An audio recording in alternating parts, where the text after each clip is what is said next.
Hello, and welcome to another episode of Emotional Eating Unwrapped. I'm your host, Alana Kessler, and I am so excited about this episode today. I have to say that Cassie actually suggested this episode for us. And when I saw the topic, I was jazzed because this is something that I really have like a beef with a little bit. I think I have a beef with it, and I also think that there is value to it. But we are going to talk about a topic that's becoming more and more common: the rise of AI powered diet coaches and wellness apps. And I feel like it's about time that we talk about this because they are advertised everywhere. A lot of people use them because they are affordable. They can feel more affordable than human coaches, although I have dug deeper into some of these apps and programs, and they do kind of have a lot of hidden costs and fees. And if you want more personalization, they do end up actually being kind of pricey. And I don't particularly then think that they deliver the value because at a certain point, you need a human experience for transformation. And these apps promise that 24/7 support, meal planning, accountability, all from the convenience of your phone. And I understand that that could be really appealing, but here's the truth. Those apps might seem like too good to be true, and oftentimes they are, because for most of us who struggle with emotional eating, right? Like when we, this is, I just keep saying this over and over again. When we have emotional eating, it's because we are using food to feel better from some sort of emotion that we are covering up, or we don't know what it is yet, and it's just nagging at us subconsciously. And so therefore we're using food. But ultimately, at the core of it, we want to feel seen, heard, and we want to feel connected. And the only thing that can make us feel that way is real human connection. So today I want to share why I believe that while AI can be helpful, and it can be helpful, right? It can be helpful for information. Um, it can be helpful for you know, it can be helpful to make you feel like you're doing something, which ultimately I believe can be enabling in the long run and can make things even harder. I believe that these tools oversimplify the journey, and what's missing when you take out the human element is what you actually really need for the transformation, which, like I said, is like a genuine person reflecting back to you all the things that you think the food is going to do for you, which it does not. And so nothing can replace, no amount of information, strategy, an eating meal plan. None of that is going to give you what you really need, which is to have your feelings validated, have your feelings, heard by somebody, and for you to feel that release of somebody being like, yeah, that's valid. That is valid in the moment, right? In the moment. There's nothing like it. Even listening to this, right? Like, even listening to this. So let's start with the appeal of these AI powered apps. And there's so many of them now. There's Noom, MyFitnessPal, I think other ones that are associated with like Ozempic and GLP-1 and things like that. And all these programs, they promise to be your diet coach, your therapist, your accountability buddy, all rolled into one. And even better, they're available 24/7, which can feel really comforting at first when you're looking for structure or a way to keep your cravings in check. But when you reach out to them, what do they give you back? Right? They give you back like some diet advice that always feels like it's a bit off, like robotic and like sort of not exactly what you asked for. Meal suggestions, not exactly what you like were looking for, right? Because you essentially are part of an algorithm. If you ask a question a certain way, you're going to get a certain canned answer that relates similarly the most to what algorithm bucket you fit into, right? And so ultimately, though it's convenient because it's there, what you get is like oversimplification. And so it's like, it's really that old, that, that question, like, is it better to be in a relationship that doesn't meet your needs, but you're not alone, than to be single? I'm of the belief that it's worse to feel lonely when you're in a relationship and you have somebody there, but who's like, you don't feel like you feel like it's not quite right or it's not quite meeting your needs. I think it's better to be alone. And I think these apps are sort of like that, right? They're convenient, they're there, but ultimately you just keep getting reminded that you're not getting what you need, because these apps focus so heavily on calories, macros, meal plans, tracking, right? Like, because there's no humanity to it, there's no reflection, there's no nuance. They're giving you more tools. They're giving you more like things to focus on, to manage, to get data back from, right? They're trying to replace human connection with data. And that's not going to work for people that struggle with emotional eating. We don't need data. We need connection. Right? And so these apps can actually create more frustration because we're not touching the deeper issues. We're not touching the real roots of why we turn to food for comfort. We can't really go there with a robot. Right? Like, you're going to ask a nuanced, emotionally charged question and they're going to respond back with some sort of canned robotic answer in these apps. I remember a time in my own journey when I was using my Fitness Pal, and again, I thought that if I just controlled my macros and calories and I had that tool to help me, to replace my craving, I would just focus on that and that would like eliminate some of the other stuff. Obviously, did not work, to help me stay on track. But what happened was is that I would become even more obsessed, and then when the obsession made me tired and exhausted, I would just let it go altogether. Right? I would just completely just like stop doing it altogether. It was like paralysis by analysis. I just stopped doing it altogether. I stopped listening to my body altogether, because ultimately I wasn't listening to my body when I was following these tracking. I was just tracking, thinking that the tracking would replace the listening to my body. I didn't have to do that, because if I just followed the tracking, I'd get to my goal, which was weight loss. And I didn't have to do that other, like, really kind of amorphous stuff of listening to my body, which felt extremely, you know, it wasn't a direct method. There was no A to B to C. Like, I had to go through a process of not knowing what it felt like to listen to my body until I got to the place where I listened to my body.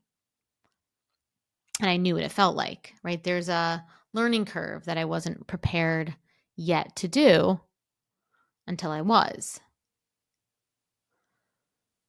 Because the other way ended up making me feel even worse, even more isolated, even less connected, more frustrated. And That's the biggest issue essentially with these AI wellness apps. It's the missing human element. Because emotional eating is not about food. It's not about data. It's not about numbers. It's about emotions. It's about stress. It's about habits. It's about our mental health. It's about our nervous system. It's deeply personal, and everyone's experience is unique. Everyone's experience is different. And AI can't understand that. It can't it can't be empathetic. It can't listen. It can't be nuanced. It can't respond in a way that's personal. It's pre-programmed. You fit into a bucket, like I said. Right? Like when I was using these apps, I would you'd follow the prompts and all that stuff, and you'd get messages back like, great job, or, try again tomorrow. That kind of was like, I feel like that doesn't really like give me what I want. Right? It's like that feel. It's like I just keep going back to that feeling where it's like, you know, you're investing yourself in a relationship that is just not meeting your needs. And like over time, that's extremely draining. It's extremely disappointing. Right? Because we need compassion, we need empathy. And the truth is, we don't need it. Like, if you get a good dose of empathy and compassion, like a couple times a month, right, and connection to yourself, you're guided in that way, you're not going to need these everyday rules. That's the thing.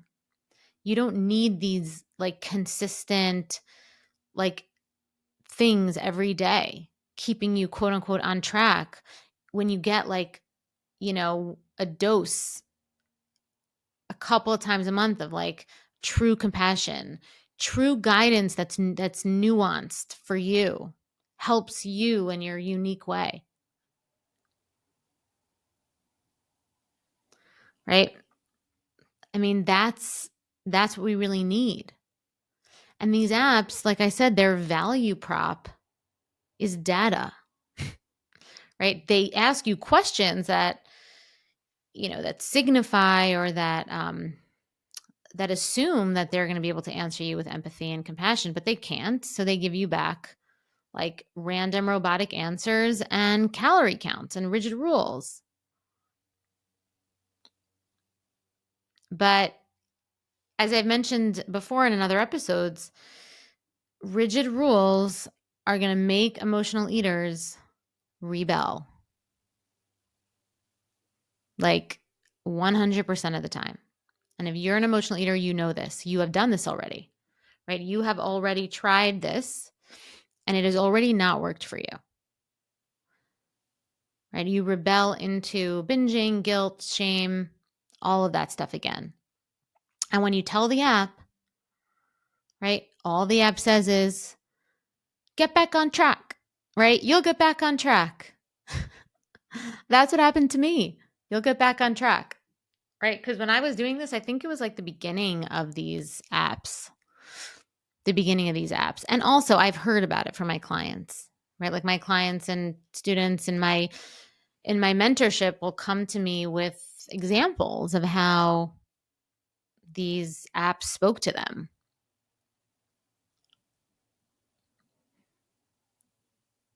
Right? So why is the human connection so crucial to healing? Why can an app replace what a real person can offer? And for one, I've said it before, overcoming emotional eating, it's a relationship. It's a relationship issue that you're having with food. So the only way that it could be healed is within another relationship, and that is usually with a human. And usually the reason why we have an unhealthy relationship with food is because we used it to help us soothe and distract from unhealthy relationships with humans. So the only way that we can, fix that, heal that, is to have a new healthy relationship with a human, usually, I do it within my mentorship or my coaching, where you have healthy, compassionate, empathetic, warm, feeling seen conversations with other women in the mentorship program, with me when I do my coaching calls, the meditations, all that stuff. And then in my one-on-one coaching, the same, but like you're reprogramming your relationship, the way that your body and cells receive and understand relationship through healing through with another person as your coach, as your community. And that in itself translates into your relationship with food, because you're retraining yourself. You're retraining your cells to trust people differently, which essentially trust yourself differently, right? All of these relational skills translate into our relationship with food. All of these relational experiences, new relational experiences, translate into our relationship with food.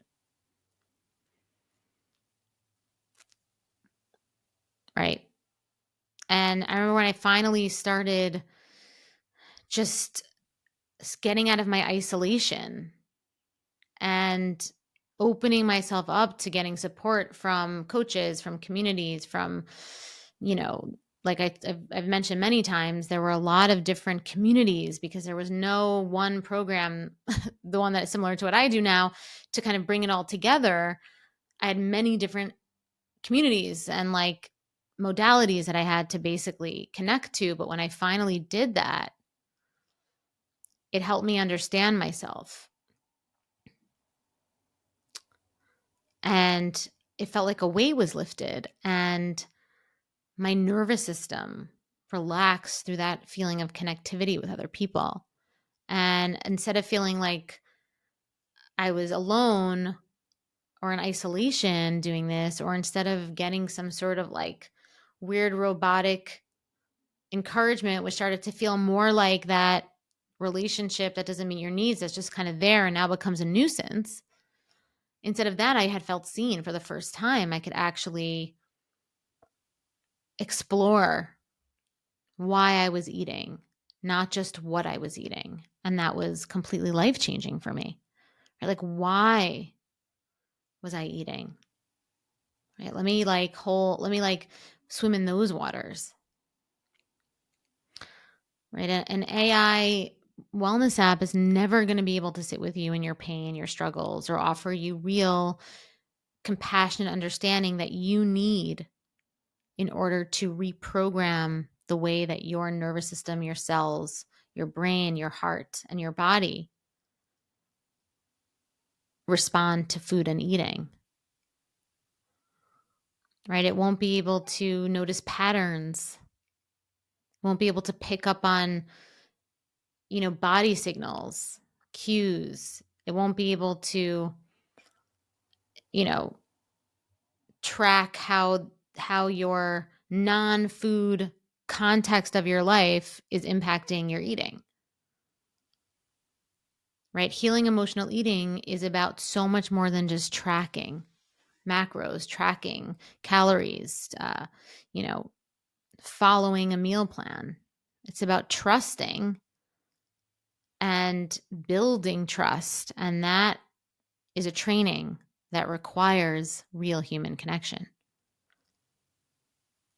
Okay, so if you are listening to this and you're feeling frustrated with these apps, so say that you're using them now, you have used them in the past, and you kind of are like thinking about maybe going back because you want support, just know that you're not alone. You're not doing anything wrong. Technology can be a helpful tool, but it should just never replace the human connection that's really vital for true healing.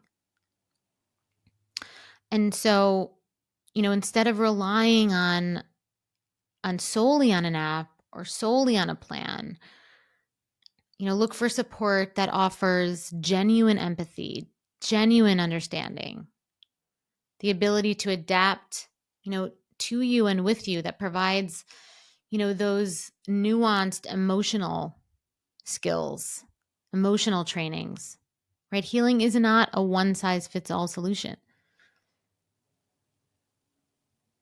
right? It requires much more than data and information, right? It requires a whole shift in the way that we feel about ourselves, about other people. It's about integrating. It's about integrating our emotional life with our eating life. All right. So that is all for today. And as always, wishing you an amazing, amazing week. And remember that whatever you're working towards, however you want to feel in your life, you can do it. You are worth it. And if you are listening on Spotify and Apple, please rate us well, leave a review.